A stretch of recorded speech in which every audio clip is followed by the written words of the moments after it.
Charger দিয়েছি, charge একদম ছিল না। চার্জার তো দিয়েছে কিন্তু সুইচটাই চার্জার দিইনি, মানে ফোনে চার্জ নেই।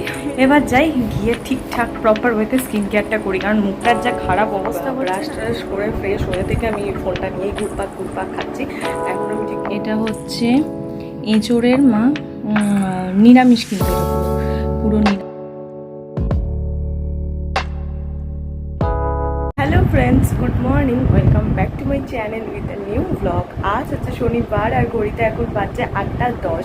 আমি জাস্ট ঘুম থেকে উঠলাম। তো চলো আজকে দিনটাকে এখন থেকেই শুরু করি, আর তোমরাও দেখতে থাকো আজকে সারাটা দিন আমি ঠিক কী করে কাটাচ্ছি। তো চলো আজকে দিনটাকে শুরু করে দিই। না গো, আমি এই জাস্ট ঘুম থেকে উঠিনি, আমি অনেকক্ষণ আগে ঘুম থেকে উঠেছি। কালকে সকালবেলাটাও শুরু হয়েছে একটা বাজে কাজ দিয়ে, আজকে সকালবেলাটা শুরু হলো একটা ব্লান্ডার দিয়ে। মানে আমার ব্লান্ডারটা ঠিক আমার সাইড থেকে হয়নি। কি হয়েছে তোমার, আমি যেহেতু তোমার প্রতিদিন ডিটক্স ওয়াটার নিয়ে যাই, তো সেই ডিটক্স ওয়াটারে না পুদিনা পাতা দিতে হয়। তো পুদিনা পাতা তো বাবা নিয়েই আসে, সপ্তাহে রোববার করে বাবা একদিনই বাজার যায়, তো নিয়ে আসে। কিন্তু সেই সপ্তাহে তো সব পুদিনা পাতা আনতে পারে না যে সারা সপ্তাহে আমার খাওয়ার মতন, কারণ হচ্ছে পচে যায়, নষ্ট হয়ে যায়, ফ্রিজে রাখলেও শুকিয়ে যায়, তো থাকে না ঠিকভাবে। তো সেই কারণে পুদিনা পাতাটা শেষ হয়ে গেছে। এবার আজকে কি দেবো, মা বললো তাহলে তুই ব্লিঙ্কিতে একটু অর্ডার দিয়ে দে, বাড়িতে পুদিনা পাতা দিয়ে যাবে, সেটাই সুবিধা হবে, কারণ এখন কখন বাজার যাবে কখন আসবে। ঠিক আছে, আরও 2-3টে জিনিস একসঙ্গে অর্ডার করে দিলাম। ও বাবা, সে নাচতে নাচতে তো খুব তাড়াতাড়ি ডেলিভার করেছে, 10 মিনিটও টাইম নেয়নি, ডেলিভার করে দিয়ে চলে গেছে। যখন আমি প্যাকেটটাকে ওপেন করছি তখন গিয়ে দেখছি পুদিনা পাতার বদলে ধনে পাতা দিয়ে পাঠিয়ে দিয়েছে। এবার ধনে পাতা পাঠিয়েছে, আমি আবার ওদের ওখানে রিফান্ড করলাম, মানে ওদের কমপ্লেন করলাম। কমপ্লেন করার পরে তারপরে ওরা সমস্তটাকে চেক করলো, আমাকে ভিডিওস পাঠাতে বললো, আমি সব কিছু করে পাঠালাম। দেন ওরা আমাকে বললো যে পুদিনা পাতার যে অ্যামাউন্টটা হচ্ছে 14 টাকা না 15 টাকা, সেটা ওরা আমাকে রিফান্ড করে দেবে। তো ওরা অলরেডি করে দিয়েছে সেটা, বাট ওয়ালেটে এখনও সেটা রিফ্লেক্ট হয়নি, কখন হয় দেখা যাক। এই সকাল থেকে চলছে। এবার পুদিনা পাতাটা আমার দরকার, সেটাই আমি পেলাম না। ইভেন ধনে পাতা কালী বাজার থেকে নিয়ে আসা হয়েছিল, আবার ধনে পাতা তো চলে এসছে। তবে হ্যাঁ, ধনে পাতাটা প্রচণ্ড ফ্রেশ দিয়েছে, এটা একটা পয়েন্ট। কিন্তু কি হবে, এত ধনে পাতা কী করবো, কালকেও এনেছে আজকেও এসেছে, আর তোমার পুদিনা পাতাটা এলো না। দেখি এখন যদি আর একবার অর্ডার দিতে পারি, দেখা যাক। তো হচ্ছে সকাল থেকে সমস্ত কিছু গন্ডগোলে চলছে। ঘুম থেকে উঠে আমি ফোন নিয়ে এই করে যাচ্ছি, জাস্ট ব্রাশ ট্রাশ করে ফ্রেশ হয়ে থেকে আমি ফোনটা নিয়েই ঘুরপাক খাচ্ছি। এখন আমি ঠিক মতন বসতে পারিনি, গরম জল খেতে পারিনি, কারণ এই চলছিল এতক্ষণ ধরে। কারণ দেখো 14-15 টাকায় অন্য দিন হলে কোনো ইস্যু মানে প্রবলেমই হতো না, যে ঠিক আছে ছাড়ো, কিন্তু এখন আমার পুদিনা পাতাটা দরকার। সেই পুদিনা পাতার বদলে ধনে পাতা এসে হাজির হলে কেমন লাগে বলো তো। তো যাই দেখি যদি আরেকবার অর্ডার করতে পারি, দেখা যাক কী হয়। তো চলো আপাতত গিয়ে আগে এডিট করি, কারণ বললাম নেটটা খুব ভোগা ছিল, কালকে ভোগাইনি তো ঠিক আছে, কিন্তু এখনো পর্যন্ত নেট কানেকশনটা স্পিডটা ভালো আছে, তাই তাড়াতাড়ি করে এডিট করে আপলোডে বসিয়ে দিই। সকাল থেকে আমার ধনে পাতার পুদিনা পাতা কাণ্ড করতে করতে ভিডিওটা এডিট করতে একটু দেরি হয়ে গেল। এখন তোমার ঘড়িতে ওখানে মা রান্না করছে, ওই জন্য সিটিটা পড়ছিল, ওই জন্য একটু আটকে গেলাম। যাই হোক, এখন ঘড়িতে বাজে হচ্ছে এই তোমার এখনও 9টা বাজেনি, 9টা বাজবো করছে।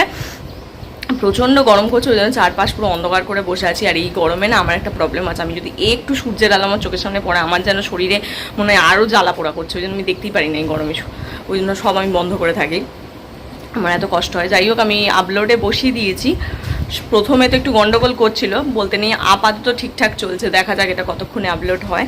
তো আমি আর 5টা মিনিট বসি, তারপর গিয়ে তাড়াতাড়ি করে স্নান করে নেবো, কারণ তোমরা জানো আজকে হচ্ছে শনিবার যে তোমার তাড়াতাড়ি অফিস যাওয়ার থাকে, তাই বেশি লেট করব না, একটুখানি বসি, পুরো 9টা বেজে যাক। আর তার মধ্যে আমার চাটাও খাওয়া হয়নি, চাটা আমি এখন এখানে রেখেছি ঠান্ডা করার জন্য, এটা একটু ঠান্ডা হোক তারপরে খাবো, খেয়ে যাবো হচ্ছে স্নানে।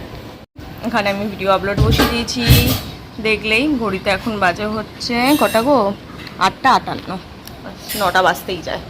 তো হ্যাঁ, বাস হয়ে যাবে, এটা করে জানে। আর ওদিকে হচ্ছে মা রান্না করছে, এইদিকে আমি সমস্ত পর্দা টেনে বসে রয়েছি, দেখেছো ঘর আমি ওই জন্য অন্ধকার লাগছে দেখতে, রোদ আমার একদম সয় না।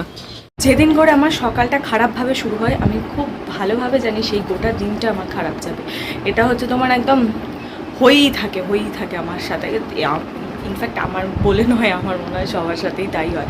সকালটা যদি একদম ঠিকঠাকভাবে শুরু হয় তাহলে সারা দিনটা একদম ভালো যায়, কিন্তু তা নয়, আজকে সকাল থেকে এটা গোলমেলে দিয়ে গেল। তো তাড়াতাড়ি করে স্নান করলাম, যেহেতু শনিবার আমার তাড়াতাড়ি বেরোনো থাকে, তাড়াতাড়ি করে স্নান করলাম। ইনফ্যাক্ট আমার খাওয়া দাওয়া কমপ্লিট হয়ে গেছে। এখন এই 10টা 7 বাজে। তো ঠিক আছে, 10টার মধ্যে আমি খাওয়া দাওয়া ফুল কমপ্লিট করে নিয়েছি। এখন এসেছি একটু ফ্যানের তলায় বসবো বলে, কারণ প্রচণ্ড গরম লাগছে। আর বাইরের ঘর যেখানে খাই ফ্যানটাতে তো একটু জোর হাওয়া হচ্ছে না, মানে যেই টেবিলটার থেকে না ফ্যানটার ডিস্টেন্সটা একটু বেশি হয়ে গেছে, তো সেখানে হাওয়া পৌঁছাচ্ছে না। খেতেই তো পারলাম না, একটুখানি ভাতও আমি ফেলে দিলাম, কারণ আমি আর ঢুকলো না গলা দিয়ে, এত কষ্ট হচ্ছে গরমে। তো এই জন্য এই ঘরটাতে এলাম। এই ঘরটায় যেহেতু সারা রাত এসি চলে, এই জন্য ঠান্ডা থাকে ঘরটা, একটু আরাম থাকে। আর একটু বাদেই আমি ঘরটা অন্ধকার করে দেবো, তো খানিকক্ষণ একটু আরাম থাকবে। তার মধ্যে ভিডিও আপলোড হচ্ছেই না, আমাকে প্রচণ্ডভাবে জ্বালাচ্ছে, প্রচণ্ডভাবে। কিছুতেই ভিডিওটা আপলোড হচ্ছে না, কখন থেকে চেষ্টা করে যাচ্ছি, হচ্ছে না। ফাইনালি কখন আপলোড হবে জানি না। একে আমাকে তাড়াতাড়ি বেরোতে হবে, তার মধ্যে আবার কাকু আজকে ফোন করে বললো যে আমি আজকে আসতে পারবো না, আমার একটা কাজ পড়ে গেছে। তো ছাড়, কী করবো বলো, কাজ পড়ে গেছে এটা মানা যায়, ঠিক আছে, কিন্তু এই রোদে গরমে খেয়ে দিয়ে যাওয়াটা কি চাপের বলো তো। জানি না, যদি রিক্সা পাই তো খুব ভালো, রিক্সা যদি না পাই এই রোদে আমি জানি না আমি কী করে যাবো। আর আমার না একটা খুব প্রবলেম আছে, আমি ছাতা ধরতে পারি না, মানে ছাতা ধরে আমি তাড়াতাড়ি করে হাঁটতে পারি না, আমার খুব কষ্ট হয়। তো মানে আমি হাঁটতেই পারি না তাড়াতাড়ি করে, তো ছাতা যদি না ধরতে হয় তবুও আমি পা চালিয়ে যেতে পারি, কিন্তু ছাতা ধরে আমি হাঁটতে পারি না। তো এই রোদে ছাতা ছাড়া খেয়ে দিয়ে আমি কী করে যাব আমি জানি না। তো দেখা যাক কি হয়। আমার আজকে সব গোটা দিনটা উলট পালট চলছে, তো একটু রেস্ট করি। 10টা 20 বা যখন বাজবে উঠে তাড়াতাড়ি করে রেডি হয়ে আজকে তাড়াতাড়ি বেরোতে হবে, কিচ্ছু করার নেই। আজকে রেডি হয়ে নিয়েছি, তোমাদের বলছিলাম আজকে সকাল থেকে আমার দিনটা গন্ডগোলে যাচ্ছে, সব কিছু খারাপ হয়েছে। এটা না হলে তো হতোই না। আমি ফোনটা চার্জে দিয়েছি, চার্জ একদম ছিল না। চার্জে তো দিয়েছি কিন্তু সুইচটাই চার্জে দিইনি, মানে ফোনে চার্জ নেই। আমি জানি না কি করে সারাক্ষণ চলবে, কোনো রকমে তো নিয়ে যাই ফোনটা, দেখা যাক, বাড়ি এসে দিতেই হবে চার্জ। আমার একদিন সকালটা শুরু গন্ডগোল, মানে আমার সারাটা দিন গন্ডগোল যাবে। আজকে তাই হয়েছে, ফোনটাই আমার চার্জই দেওয়া হয়নি, মানে মাথা ফাথা কাজ করছে না। রোদ দেখেছো, চুল ফুলের জন্য পাগল এরকমভাবে বেঁধে নিলাম। তো চলো যাই, এসে তাড়াতাড়ি করে চার্জ দিতে হবে। বেশি লম্বা ভিডিও করছি না, এমনি রোদের আলো করে ব্রাইটনেস বেড়ে গেছে, চার্জ তাড়াতাড়ি কাটবে। তো তাড়াতাড়ি যাই। অফিস থেকে বাড়ি চলে এসেছি, এসে ফ্রেশ হয়ে নিয়েছি। মুখ দেখে বুঝতে পারছো পুরো ক্লিন করে নিয়েছি মুখ। এখন মুখে ছোট ছোট র্যাশ বেরিয়েছে, দুদিন ধরেই বলছিলাম এই গরমের জন্য। সেটা অ্যাভয়েড করার জন্য একটা জিনিস অনেক, মানে এরা প্রতি বছরই গরমে আমি ইউজ করি, সেটা আবার আজ থেকে চালু করলাম। সেটা দাঁড়ান দেখাচ্ছি, ক্যামেরাটা হাতে নিয়ে দেখাতে পারবো না। সেটা হচ্ছে এই যে এইটা হচ্ছে টমেটোকে গ্রেট মানে ভালো করে বেটে নিয়ে, সেইটা যে টমেটোর যে জুসটা আছে সেই জুস, এমনি শশা দিলেও খুব ভালো হয়, কিন্তু মা বললো আজকে টমেটোর করে দিই, পরে শশার করে দেবো। এটা একটু আইস কিউবের মধ্যে রাখলে পুরো একটা টমেটোর টাইপের কিউব হয়ে যায়। এইবার এটা মুখে আরাম করে ঘষলে ট্যানটাও উঠে যাবে মুখের, এই যে সমস্ত র্যাশ আছে সেই সমস্ত উঠে যায়, স্কিনটা খুব ভালো থাকে। তো হ্যাঁ, যদিও আমি জানি এটাকে ডিরেক্ট ঘষে না মুখে, মানে উচিত নয়, আমি অনেকের মুখে শুনেছিলাম যে ডিরেক্ট ঘষা উচিত নয়। তো আমার কাছে কোনো রুমাল বা কোনো ভালো কাপড় চোপড় নেই বাবা, তো আমি এইভাবেই এটাকে মুখে ঘষে নিই। যা গরম পড়েছে ওর জন্য এনাফ। আগে ভালো করে ফেস ওয়াশ দিয়ে ফেসটাকে ক্লিন করবে, তারপর এটাকে ভালো করে রাব করবে স্কিনে। এই যে মুখের মধ্যে দেখো টমেটো হয়ে যাবে, তারপর স্কিনটাকে ভালো করে একবার ধুয়ে নিয়ে দেন তোমরা স্কিন কেয়ার করতে পারো। তো আমিও এখন এটাকে রাব করে নিই, রাব করে তারপরে গিয়ে স্কিন কেয়ার করবো মুখটা ধুয়ে। ভালো করে মুখটাতে রাব করার পর একটুখানি ওয়েট করে মুখটা ভালো করে জল দিয়ে ধুয়ে নিলাম। এবার যাই গিয়ে ঠিকঠাক প্রপার ওয়েতে স্কিন কেয়ারটা করি, কারণ মুখটার যা খারাপ অবস্থা হচ্ছে না, নাহলে ঠিক করা যাবে না। গোটা গরমটা পড়ে রয়েছে, আমার মুখে কিছু না কিছু বেরোতেই থাকবে। অল্টারনেটিভ করে মাখবো, টমেটো কিছুদিন, শশা কিছুদিন, এরকম। ইভেন দুটো মাখাই স্কিনের জন্য খুব খুব খুব ভালো। আর দুটো তো সম্ভব হবে না যে সবসময় সেই দুখানা মাখি। আর এটা তো আমার একটু প্রবলেম হয়, যেটা হচ্ছে আমার চট করে ঠান্ডা লেগে যায়, তো ওই জন্য আমি একটু চেষ্টা করি অ্যাভয়েড করার, কিন্তু কিছু করার নেই, যেহেতু মারাত্মক গরম পড়েছে, এটা আর অ্যাভয়েড করা গেল না। তো ঠিক আছে, চল ঘরে যাই, গিয়ে আগে স্কিন কেয়ারটা করে দিই। আমি জাস্ট ঘরে এসে স্কিন কেয়ার করে সবে খাটে বসেছি, দেখতেই পাচ্ছ। তার মধ্যে মা নিয়ে এসেছে গরম গরম একটা খাবার, কি এখান থেকে বোঝা যাচ্ছে না, ভালো করে দেখাচ্ছি। এটা হচ্ছে এঁচোড়ের মা নিরামিষ, কিন্তু এটা পুরো নিরামিষ বানিয়েছে। এঁচোড়ের চপ বলো বা কাটলেট বলো, মা কাটলেটই বানিয়েছে, এটাকে চপের মতন করে বানিয়েছে। এটাকে একদম টিস্যু পেপার দিয়ে দিয়েছে যাতে বেশি তেল না থাকে, আর তার সঙ্গে সস। মার বাবা সন্ধ্যাবেলা ভেজে নিজেরা খেয়ে নিয়েছে, আমার জন্য এই 2 পিস রেখে দিয়েছে। এটা একদম গরম। এটা হচ্ছে সেই এঁচোড়ে বাবারে ভালো গরম রে, ভাঙতে পারছি না তো, ভালো গরম তো, ধোঁয়া উঠছে। তো ভেজে নিয়ে এলো, তো এটাই হচ্ছে এখন খাই, রাতে তারপরে কখন খাবো কি আদৌ কি খাবো তখন দেখে নেবো। চলো আপাতত সস দিয়ে খাই, ভাঙতে পারছি না, ধীরে সুস্থে ধীরে ধীরে খেতে হবে এটা। ওই কাটলেট দুটো খাওয়ার পর আমার পেটে আর একটুও জায়গা ছিল না, তো সেই জন্য বেশি কিছু খাইনি, অল্প একটু ডাল, আর সকালে আমার ডাল করেছিল, ডাল আর একটু তরকারি ছিল, তো ডাল আর তরকারি খেললাম, রুটি ফুটির ধার পাড়ার মারাইনি আজকে। কারণ কি বলতো, আমি খুব যে বেশি খাই একদমই পারি না খেতে, ইভেন আমি বারে বারে খাবারটা খাই, যার কিন্তু পোর্শন বা কোয়ান্টিটি অনেকটা কম, সেই মতন করে মেনটেন করার চেষ্টা করছি।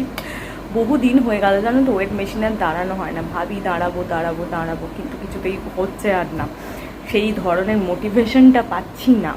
অলরেডি আমি ঘরে আজকে আবার আইসক্রিমের ডাবও লোড করে নিয়েছি, কালকে সানডে আইসক্রিম খাবো বলে। তো এইসবের পর কি আর হয়, আর কী করবো বলো, এই গরমে একটু আইসক্রিম কোল্ড ড্রিঙ্ক এগুলো না খেলে কি থাকা যায়? যা গরম পড়েছে বাপরে বাপ, মারাত্মক রকম গরম পড়েছে। আজকে তো আমার যেন আরও বেশি লাগছে সকাল থেকে গরমটা, তবে এখন এই রাতের পরটা অনেকটা কম লাগছে। আমি তো একটু আগে টিভিতে দেখলাম, ফেসবুকেও দেখলাম কি তোমার আজকে নাকি ঝড় বৃষ্টি হবে, যদিও জানি না, এখনও পর্যন্ত তো হয়নি, কখন হবে দেখা যাক, যদি হয় রাতের দিকটা খুব খুব ভালো হবে। তো চলো ভিডিওটাকে আর বেশি বড় করব না, আজকে সকাল থেকে পুরো দিনটা আমার ঘাঁটা গেল, সব ভুল ভাল জিনিস হতেই থাকলো। ঘুম থেকে উঠলাম, প্রথমে ব্লিঙ্কিটে অর্ডার দিলাম, জিনিস গন্ডগোলের এলো, সেইটা নিয়ে কমপ্লেন করতে করতে বেশ কিছুটা সময় আমার চলে গেল, ভিডিও এডিট করতে লেট হলো, ভিডিও আপলোডটা যদিও বা ঠিকঠাক করতে শুরু হলো প্রথম দিকটায়, শেষে গিয়ে আপলোড হতে আমাকে এত জ্বালালো সে গেল। তারপর কি হলো, কাকু আজকে এলো না, কাকু আমাকে বেরিয়ে তাড়াতাড়ি করে রিক্সা খুঁজে যেতে হয়েছে, আর তারপর আমি মোবাইলে চার্জ দিতে ভুলে গেছি, চার্জ না দিয়েই আজকে অফিস চলে গেছি। আমি 30% চার্জ নিয়ে অফিস গেছিলাম জানো, 30% চার্জ। ভাগ্য ভালো ফোনের ব্যাটারি ব্যাকআপ প্রচণ্ড ভালো, তাই আমি অফিসে সন্ধ্যের পর থেকে একটু ফোন ঘাঁটাঘাঁটি বা একটু গান শোনা সব কিছু করেও আমার ফোনে 20% চার্জ ছিল। তো যাই 20 না সরি, ওই আর কি 15 বা এরকম চার্জ ছিল, তো একদিকে ভালো। তো যাই হোক, তো চলো গোটা দিনটা একটু গন্ডগোলের গেল, তবু ওভারঅল গুড, যতই গন্ডগোল হোক তবু দিনটা ভালোই গেল। তো চলো ডিনার তো কমপ্লিট হয়ে গেছে, এবার যাই তাড়াতাড়ি করে শুয়ে পড়ি। কালকে সানডে, কালকের জন্য কিছু তো ডেফিনেটলি প্ল্যান আমি করেছি, সানডেতে আমি মোস্ট অফ দ্য সানডে আমি কিছু না কিছু ভালো ভালো প্ল্যান করার চেষ্টা করি, তো কালকেও একখানা প্ল্যান করেছি, কী প্ল্যান সেটা কালকের ভিডিওতেই দেখতে পাবে। তো চলো আজকের ভিডিওটা এইটুকুনি রাখছি, তোমাদের সঙ্গে দেখা হবে কালকে একটা নতুন ভিডিওতে, ততক্ষণ তোমরা সবাই ভালো থেকো, খুশি থেকো, হ্যাপি থেকো, দেখা হচ্ছে কালকে একটা নতুন ভিডিওর সঙ্গে। ভিডিওটা ছেড়ে যাওয়ার আগে যদি কিছু ভালো লাগে থাকে তো ডেফিনেটলি লাইক আর সাবস্ক্রাইব করে দিও আমার চ্যানেলটা। তো চলো বাই বাই, দেখা হচ্ছে তোমাদের সঙ্গে কালকে একটা সানডের ব্র্যান্ড নিউ ব্লগ নিয়ে। টাটা।